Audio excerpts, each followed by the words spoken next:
Hi everyone, welcome to my channel. ఈరోజు సెషన్లో మనం సాంస్క్రిట్ సెమ్ 2కి సంబంధించినటువంటి క్వశ్చన్ నెంబర్ 11కి సంబంధించినటువంటి ఎస్సే ఆన్సర్ ఇది.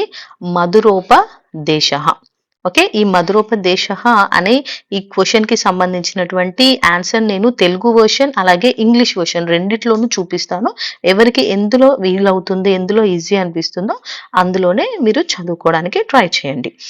ఓకే, సో ఒకసారి మనం చూసుకుంటే, so this are the question ఇలా ఆర్ దిస్. సో మీరు వీటిని గుర్తుపెట్టుకోండి. ఇక్కడేమో మధురోపదేశ అనే క్వశ్చన్ రావచ్చు, లేదంటే మధుర విజయ అని కనిపించిన, లేదంటే కవయిత్రి గంగదేవ్య అని కనిపించిన మీరు గుర్తుపట్టండి. ఈ క్వశ్చన్ వచ్చేసి మధురోపదేశ క్వశ్చన్ అనేసి. ఓకే, సో ఫస్ట్ మనం కవి పరిచయం రాయాలి. సో నేను ఆల్రెడీ చెప్పాను మీకు ఇది క్వశ్చన్ నెంబర్ 3 థర్డ్ క్వశ్చన్ లో కూడా వస్తుంది. సో క్వశ్చన్ నెంబర్ 3లో మీరు కవి పరిచయం రాయాలి కదా. సో ఆ కవి పరిచయం రాయడానికి ఇది యూస్ అవుతుంది. సో మీరు ఒక్కసారి ఆన్సర్ని నేర్చుకుంటే 11th క్వశ్చన్కి యూస్ అవుతుంది, థర్డ్ క్వశ్చన్కి కూడా యూస్ అవుతుంది. ఓకే, సో ఫస్ట్ ఇంకా మనం చూసుకుంటే ఒకసారి కవయిత్రి గురించి ఒకసారి కవి పరిచయం చూసుకుందాం. ఓరుగల్లు నథింగ్ బట్ వరంగల్ తెలుసు కదా. ఓరగల్లు ఆర్ వరంగల్ రాజకుమార్తె అయిన గంగదేవి 14వ శతాబ్ది యందు విజయనగర సామ్రాజ్యంలో మహాకవయిత్రిగా ప్రఖ్యాతిగాంచింది. ఓకే, ఆమెకు ఒక మంచి గుర్తింపు, మంచి కవయిత్రిగా ఆమెకు మంచి పేరు అనేది వచ్చింది. ఎప్పుడు అంటే 14వ శతాబ్దంలో విజయనగర సామ్రాజ్యంలో. ఈమె గంగాంబిక అని కూడా పిలువబడుచున్నది. సో ఈమెకి ఇంకొక పేరు ఏంటి అంటే గంగాంబిక అని కూడా ఈమెని అంటూ ఉంటారు. క్రీస్తు శకం 1336వ సంవత్సరంలో హరిహర రాయ, ఓకే, హరిహర రాయ అండ్ బుక్కరాయ అను సోదరులు విజయనగర సామ్రాజ్యంను స్థాపించారు. సో వారి తర్వాత బుక్కరాయ యొక్క కుమారుడు వీరకంపరాయల రాజ పదవిని అలంకరించాడు. ఇతనే గంగాదేవిని వివాహమాడాడు. సో ఇక్కడ ఈ 1336లో ఏమైందంటే ఇద్దరు బ్రదర్స్ అన్నమాట. ఎవరు?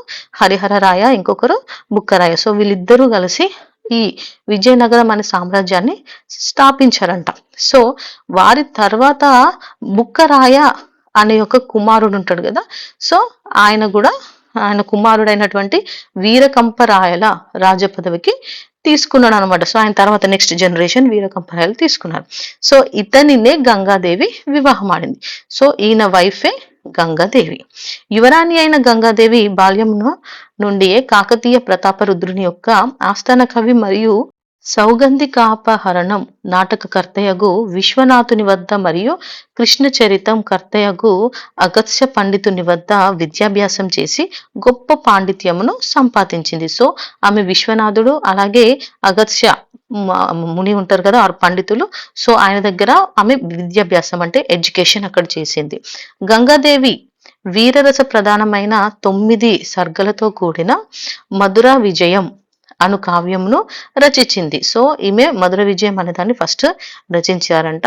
ఈ కావ్యమునకే వీరకంపరాయ చరితం అని మరి ఒక పేరు కలదు. సో దీనికే వీరకంపరాయ చరితం. సో ఈ వీరకంపరాయ చరితం అనేది ఇంకొక పేరు కూడా ఉందంట.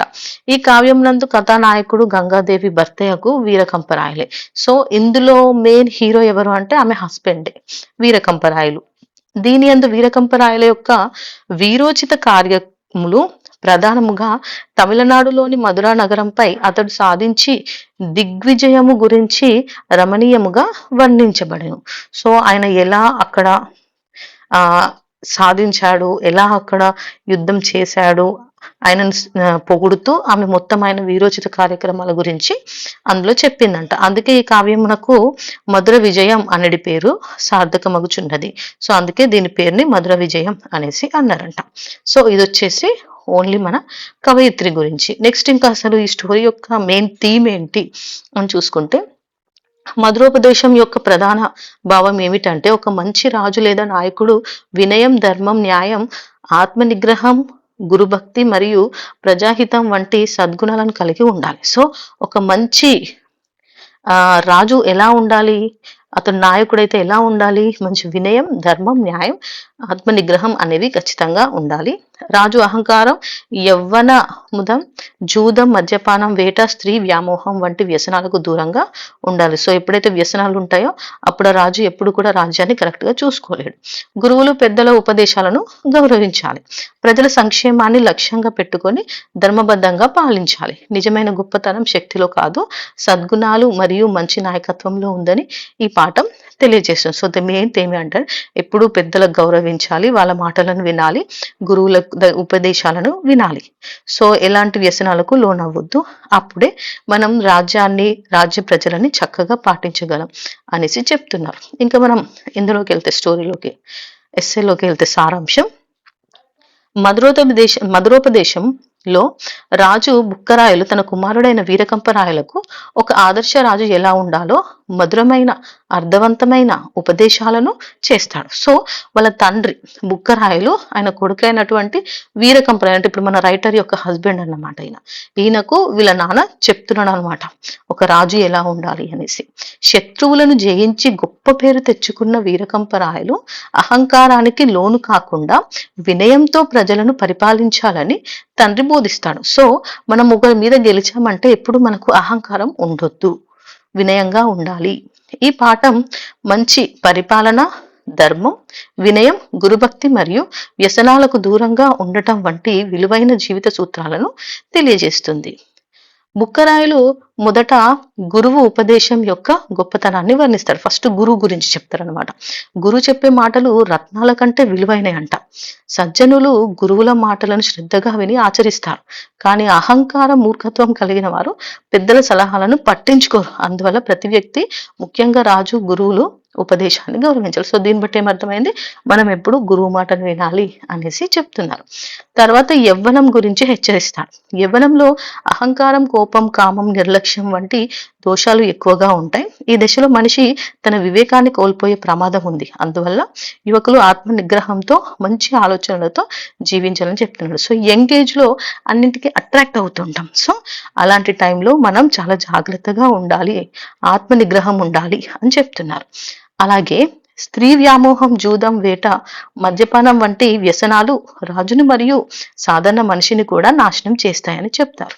జూదం వల్ల ధనం, కుటుంబం, గౌరవం కోల్పోతారు. మద్యపానం ఆరోగ్యాన్ని, ఆలోచన శక్తిని నాశనం చేస్తుంది. అనవసర వేట ప్రాణాలకు ప్రమాదం కలిగిస్తుంది. స్త్రీ వ్యామోహంలో మునిగిపోయిన రాజు తన ధర్మాన్ని, రాజ్యాన్ని కూడా కోల్పోయే అవకాశం ఉందని హెచ్చరిస్తారు. సో మనం ఎన్నో ఇప్పుడు మహాభారతం లాంటి స్టోరీస్ చూస్తే చూడొచ్చు.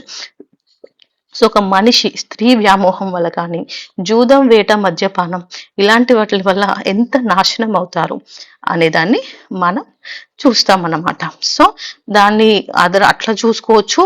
లేదంటే నిజానికి కూడా ఒక మనిషి స్త్రీ వ్యామోహంలో ఉంటే ధర్మాన్ని కోల్పోవడం, జూదం వల్ల తన కుటుంబాన్ని, ధనాన్ని కోల్పోవడం, మద్యపానం వల్ల హెల్త్ పాడవడం, ఇవన్నీ మనకు తెలిసిన విషయాలే.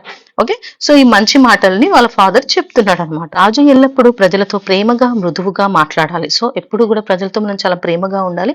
ప్రజలకు మేలు చేసిన వారితో కఠినంగా మాట్లాడితే ప్రజలు ప్రేమను పొందలేరు. సో ప్రజలతో మనం కఠినంగా ఉంటే వాళ్ళు మనతోనే సరిగ్గా ఉండరనమాట. వర్షం కురిపించే మేఘం ఉరుములతో భయపెట్టినట్లే కోపంగా మాట్లాడే రాజు ప్రజలలో భయాన్ని మాత్రమే కలిగిస్తారు. సో వర్షం అందరికీ ఇష్టం, కానీ ఉరుములు, మెరుపులు అంటే నచ్చవు, భయపడతారు కదా.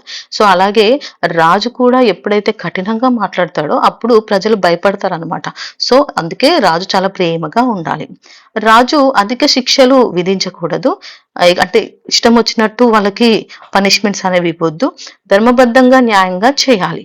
అన్యాయంగా ప్రజలను బాధించే రాజు తన రాజ్యాన్నే తానే నాశనం చేసుకున్నట్లు అవుతుంది. సో ఎప్పుడైతే మనం అన్యాయం చేస్తామో ప్రజలకు, అప్పుడు ఆటోమేటిక్ గా నాశనం అయిపోతుంది అనమాట ఆ రాజ్యం. అలాగే అర్హత లేని వారికి ధనం ఇవ్వడం వ్యర్థం. సో అనవసరమైన ధనాన్ని ఎవరికి ఇవ్వకూడదు.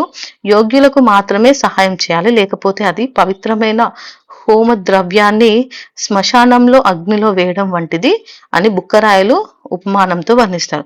సో ఒక హోమంలో వేసే ద్రవ్యాన్ని తీసుకుపోయి శ్మశానంలో వేస్తే దానికి విలువ ఉండదు కదా. సో అలాగే అవుతుంది. అనవసరంగా డబ్బులు, ధనం ఏది వృధా చేయొద్దు అని చెప్తున్నాడు. రాజు శత్రువులను నిర్లక్ష్యం చేయకూడదు. అలాగే చిన్న శత్రువులు కూడా తక్కువ అని అంచనా వేయకూడదంట. మొదట్లోనే ప్రమాదాలను నివారించాలి, లేదంటే చిన్న సమస్యలు పెద్ద ప్రమాదంగా మారి రాజ్యాన్ని హాని కలిగిస్తాయి. సో ఎప్పుడైనా శత్రువు అంటే చాలా జాగ్రత్తగా ఉండాలి. వాళ్ళ గురించి ఎప్పుడు తక్కువ అంచనా వేయకూడదు. గత జన్మ పుణ్యఫలంగా వచ్చిన సంపదను గుణహీన గుణహీనులు నిలబెట్టుకోలేరు. కోతి పూల దండను చింపివేసినట్లుగా దానిని నాశనం చేస్తారు అని చెప్తున్నారు. కానీ వివేకవంతులు సంపదను ప్రజల సంక్షేమానికి ఉపయోగించి మంచి పేరుని సంపాదిస్తారు. సో ఎలా అయితే ఒక కోతికి పూలదండ విలువ తెలియదో అలాగే మనం దగ్గర ఉన్నటువంటి ధనాన్ని సంపదను తెలివిగా వాడాలి అని చెప్తున్నారు. లేకపోతే అది వేస్ట్ అయిపోతుంది.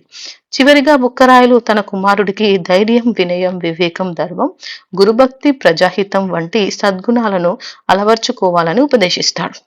వ్యసనాలకు దూరంగా ఉండి గురువుల సలహాలను పాటిస్తూ ప్రజల పట్ల ప్రేమతో పరిపాలిస్తేనే రాజ్యం శాశ్వతంగా అభివృద్ధి చెందుతుందని చెప్తానన్నమాట. సో ఇలా చేయాలి అని ఆయన చెప్పాడు. సో ఈ లెసన్ లోని మోరల్ నీతి ఏంటి అంటే గురువుల పెద్దల ఉపదేశాన్ని గౌరవించాలి. విజయం సాధించిన తర్వాత కూడా వినయంగా ఉండాలి. అహంకారం మరియు చెడు వ్యసనాలకు ఎప్పుడు దూరంగా ఉండాలి.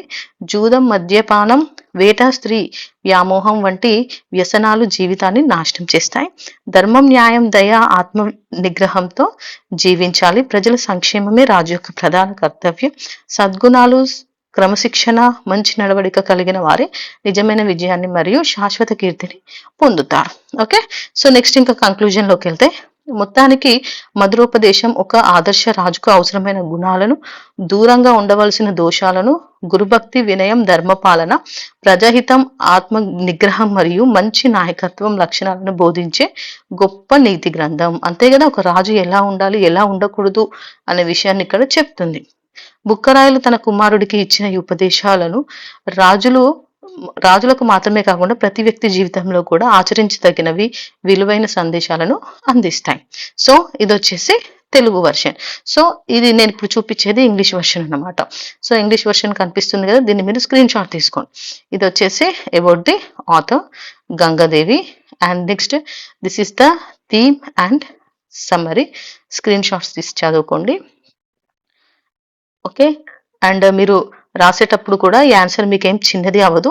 ఈజీగా 4 పేజెస్ వస్తాయి. ఒక పేజ్, ఫస్ట్ పేజ్ మొత్తం 1 to 1.5 పేజ్ వరకు మీరు మొత్తం కవి గురించి రాయండి. ఎప్పుడు కూడా ఆథర్ గురించి రాయండి.